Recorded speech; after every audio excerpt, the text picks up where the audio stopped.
Bismillahirrahmanirrahim. Ibu-ibu semua, pada kesempatan kali ini terima kasih saya sudah diberi kesempatan untuk membawakan materi tentang komunikasi dalam pengasuhan pendidikan anak usia dini. Next. Tujuan dari materi ini pertama, ibu-ibu semua dapat memahami bahasa dan komunikasi anak. Yang kedua, pola asuh anak. Yang ketiga, kendala-kendala dalam komunikasi anak. Yang terakhir adalah strategi dan solusi untuk bunda-bunda guru semua dalam menghadapi kendala dalam komunikasi kepada anak. Selanjutnya, berikut ini adalah pokok pembahasannya ya ibu ya. Nanti kita akan bahas tentang pengertian komunikasi. Lalu ada teorinya juga, teori perkembangan bahasa anak usia dini. Lalu kita akan bahas tentang pola asuh, bahasa anak usia dini, dan lain sebagainya.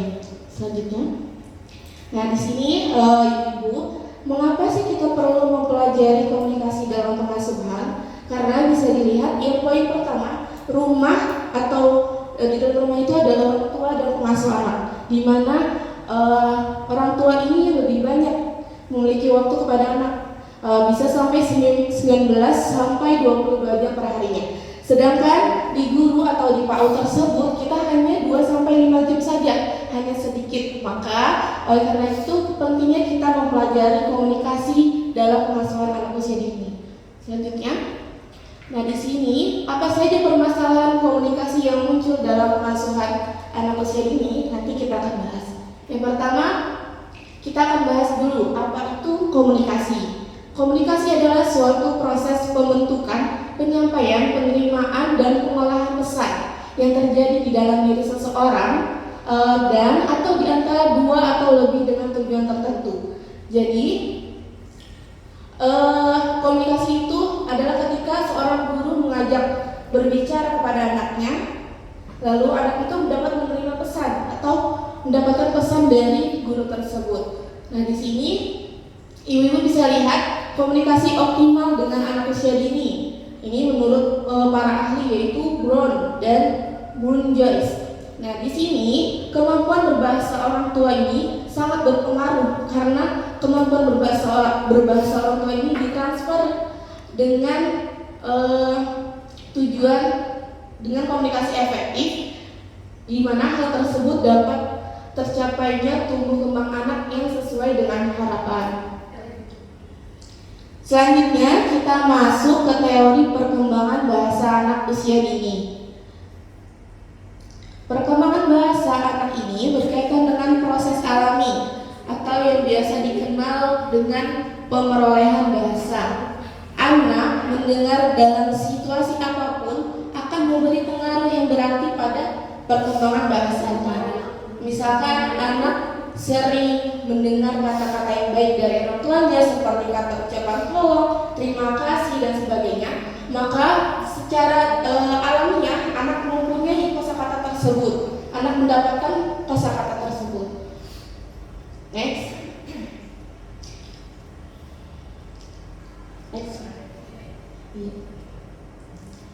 Nah ini contoh-contohnya komunikasi guru pada saat PDR kemarin ya. Lanjut aja Bu. Di sini kita bahas tentang pola asuh anak. Yang pertama, karena stunting ini berpengaruh besar terhadap perkembangan dan pertumbuhan anak, maka di sini akan saya bahas 3 hal pencegahan stunting. Yang pertama, adanya perbaikan pola makan atau kebiasaan makan yang baik. Yang kedua, pola asuh. Yang ketiga, perbaikan sanitasi dan akses air bersih. Ibu-ibu, stunting ini merupakan ancaman utama seperti yang saya bilang tadi. Karena kenapa? Karena berpengaruh terhadap kualitas manusia Indonesia, juga ancaman terhadap kemampuan daya saing bangsa ini. Bukan hanya terganggu pertumbuhan fisiknya saja, seperti contohnya biasanya kita lihat yang stunting itu tubuhnya lebih pendek dari anak biasanya gitu ya. Tetapi ini juga mengganggu perkembangan otaknya, yang mana tentu akan sangat mempengaruhi kemampuan dan prestasi di sekolahnya, juga produktivitas dan kreativitas di usia-usia produktif. Selanjutnya, pola asuh dan status gizi ini dipengaruhi oleh pertama, pemahaman orang tuanya, Bu.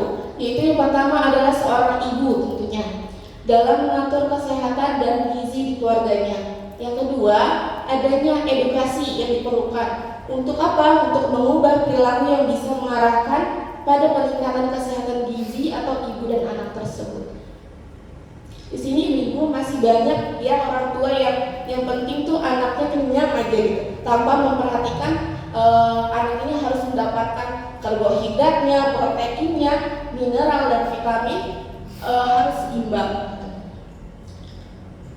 Di sini menurut pendapat Kohn, sikap orang tua dalam berinteraksi dengan anak, yaitu adanya aturan, hadiah, hukuman, mengajarkan nilai atau norma, perhatian, kasih sayang dan lain-lainnya, yang nantinya hal tersebut itu sangat bermanfaat bagi tumbuh kembang anaknya.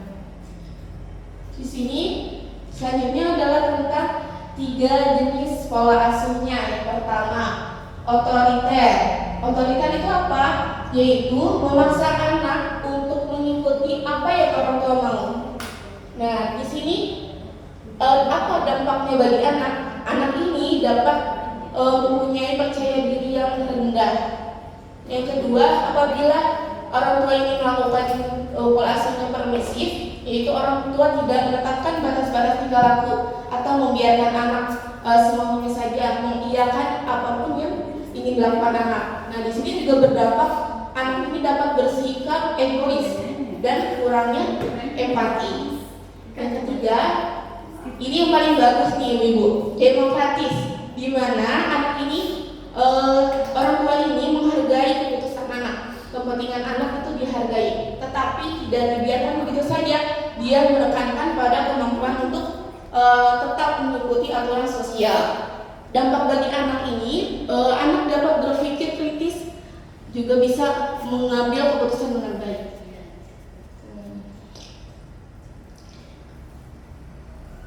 Selanjutnya, dimensi mindful. Mindful itu artinya sadar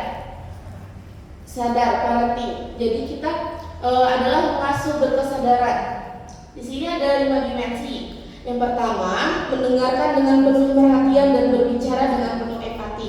Yang kedua, pemahaman dan penerimaan untuk tidak menghakimi. Yang ketiga, pengaturan emosi atau sabar. Yang keempat, pola pengaturan diri yang adil dan bijaksana. Yang kelima, penuh kasih sayang atau balas budi. Efeknya adalah dapat mengurangi stres, menurunkan agresi anak, meningkatkan perilaku prososial, meningkatkan kepuasan dalam pengasuhan dan peningkatan kualitas komunikasi verbal dan non verbal orang tua dan anak, dan juga efektif membantu orang tua mengasuh anak yang mengalami autis dan ADHD. Nah, di sini kita akan bahas bahasa anak usia dini. Perkembangan bahasanya ini menurut Sujono, Darjo, Wijodo dan Mangantar Simanjuntak. Ini ada 6 ini Bu, masa membabel, yaitu dari 0 sampai 1 tahun. Saya sebutkan dulu. Selanjutnya adalah masa walau frasa, yaitu dari 1 sampai 2 tahun. Yang ketiga, masa ucap 2 kata dari umur 2 sampai 2,5 tahun. Yang keempat, masa permulaan tata bahasa 2 sampai 3 tahun, 2,5 sampai 3 tahun. Yang kelima, masa menjelang tata bahasa dewasa, yaitu dari umur 3 sampai 4 tahun. Dan yang terakhir, masa percakapan penuh 4 sampai 6 tahun. Selanjutnya Bu.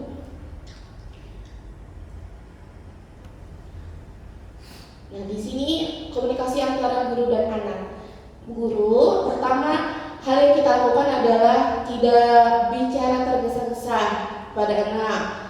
Yang kedua, membaca bahasa tubuh anak. Nah, sebagai guru kita harus bisa melihat apakah anak ini sedang semangat atau sedang sedih. Selanjutnya, ketiga, mendengarkan perasaan anak. Yang keempat, mendengarkan aktif. Jadi, jika anak mengungkapkan perasaannya, guru itu juga mendengarkan dengan aktif dengan memberikan respon timbal balik yang baik kepada anak. Yang keenam, tentukan masalah siapa. Ini studi kasusnya bisa juga misalkan ada 2 anak yang sedang berantem. Nah, komunikasinya itu jangan kita menyalahkan langsung gitu ya. kita tanya dulu siapa yang dulu memulai siapa yang memulai duluan gitu ya. Kita tanya dulu. Yang ketujuh, gunakan pesan saya.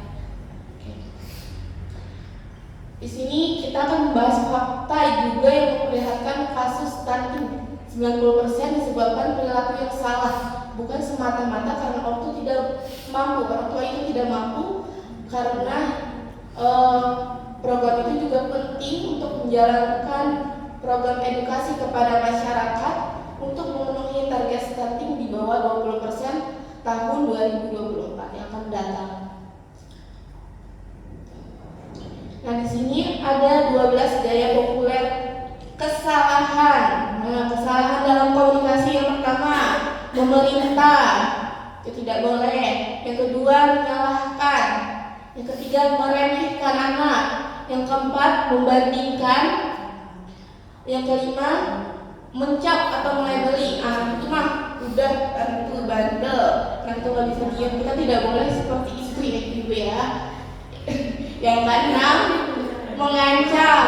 Nah, yang suka mengancam anak muridnya itu nggak boleh. Itu salah satu gaya populer kesalahan dalam komunikasi dulu terhadap anak. Yang tujuh, menasihati. Yang kedelapan, membohongi.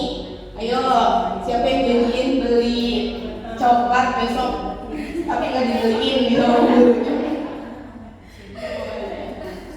Yang kesembilan, menghibur berarti ada faktor bohongnya juga mungkin ya.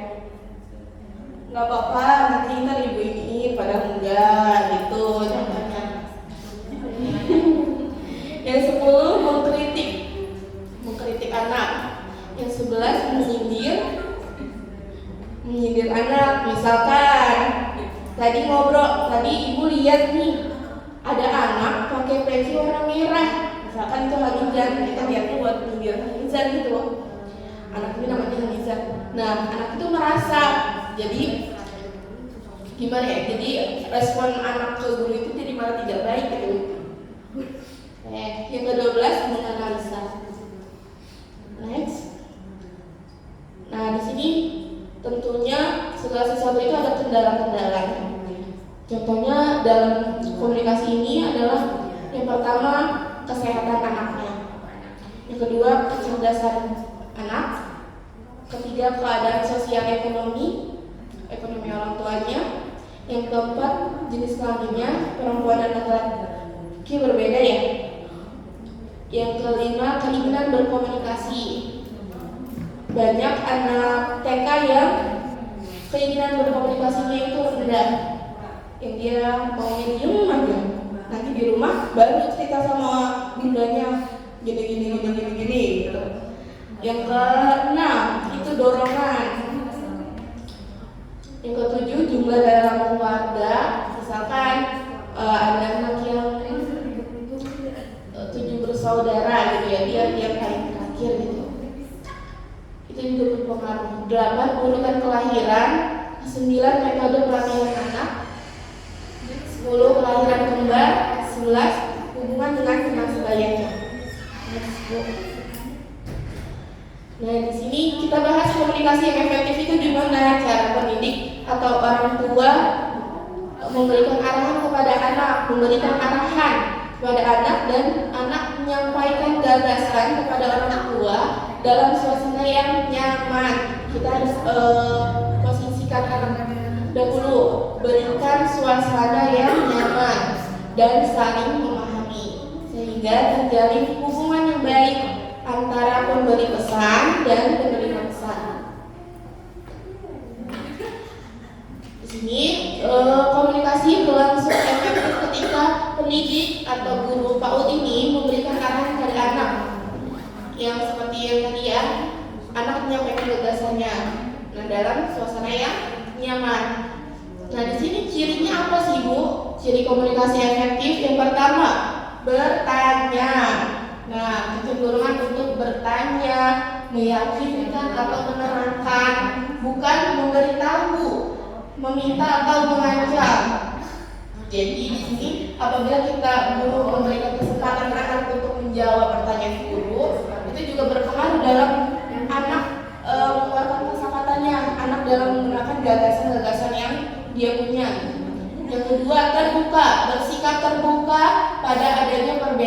pendapat.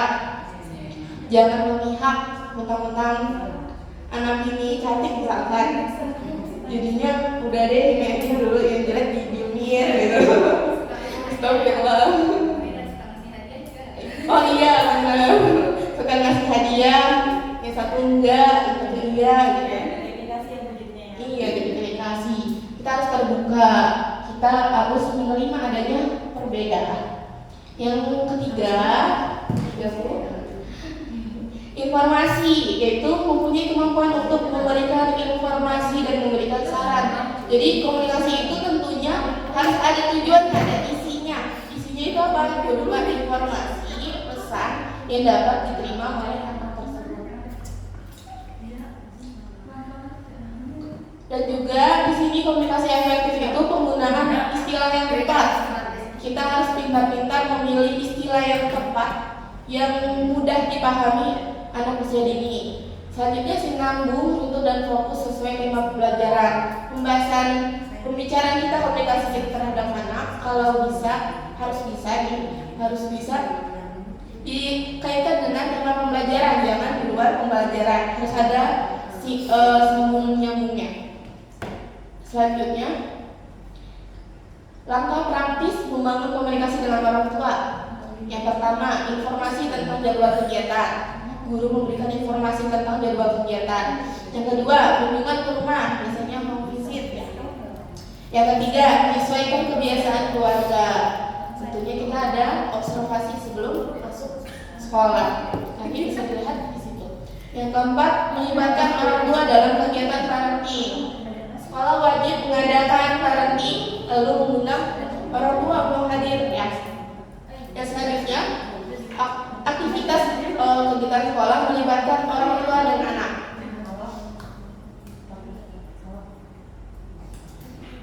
Selanjutnya, pelibatan orang tua dalam perkembangan komunikasi anak di rumah. Yang pertama, kita bisa memberikan saran kepada orang tua agar bisa menyediakan waktu untuk berbicara atau ngobrol bersama anak. Yang kedua, mengajak anak berdiskusi tentang peristiwa, kejadian, objek, perasaan, ide atau topik yang menarik bagi anak dan keluarga. Yang ketiga, adanya waktu bercerita saat makan bersama atau sebelum tidur. Yang keempat, latihan volume tinggi rendahnya suara. Yang kelima, menciptakan pengalaman untuk anak berkomunikasi dengan orang lain. Next, peran orang tua dalam komunikasi efektif. Yang pertama, jadilah pendengar aktif, yaitu mendengarkan masalah anak, menerima perasaan anak, memahami perasaan dan pikiran anak. Memahami maksud anak ini bisa melalui kontak mata, posisi tubuh yang baik, nada suara yang tepat, ekspresi wajah yang nyaman, ucapan dan respon penerimaan dari anak. Nah, ini contohnya pelibatan keluarga pada sekolah satuan pendidikan. Ini gambarnya.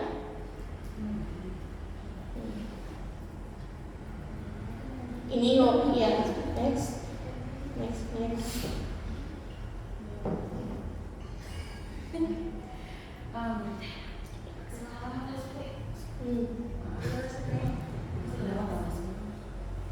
Udah 18. Udah. Iya. Simpulannya. Oke. Simpulannya. Ibu-ibu, simpulannya dari materi yang saya sampaikan yang pertama, salah satu hal yang penting dalam berbahasa adalah kemampuan untuk berkomunikasi. Bagaimana kemampuan komunikasi itu? Yaitu mempunyai komunikasi efektif. Adalah cara orang tua memberikan arahan kepada anak dan anak menyampaikan gagasan kepada orang tua dalam suasana yang nyaman dan saling memahami.